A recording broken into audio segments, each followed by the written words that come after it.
So let's look a little bit further into how chromium is working in that insulin signaling system. So as we know, when blood glucose levels get high, insulin is going to be released and go through the bloodstream. Now, once that insulin interacts with an insulin receptor, it's going to cause some changes within the cell.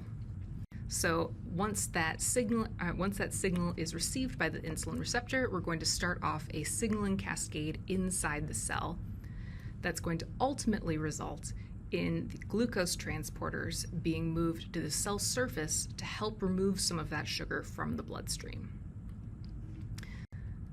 So continued activation of that insulin receptor allows for glucose to be cleared from the blood. Now, another downstream effect of insulin signaling is actually for transferrin receptors to also be moved to the cell surface. Now, transferrin is a protein that's responsible for safely transporting ferric iron through the body, but it also contains a binding site for chromium. So transferrin is going to bind to that receptor that's now been located on the cell surface, and that whole complex will be taken into the cell. Now, if that transferrin has bound to some chromium molecules, it's going to be releasing those metal ions to another protein inside the cell called chromogulin. Now, chromogulin has a much higher binding affinity for chromium than does transferrin, and so it's going to be able to bind up 4 different molecules of chromium and then become active.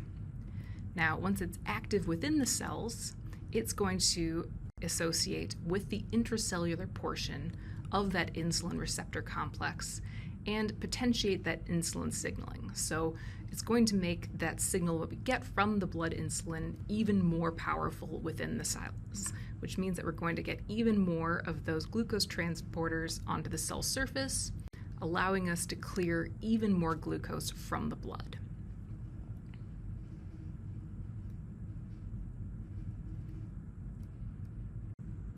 So what makes Zimprochromium different from inorganic chromium sources? Now, this is a Zimpro molecule, so of course we're going to be bound to an amino acid. And with our chromium product, we're actually going to be bound to 3 different molecules of methionine.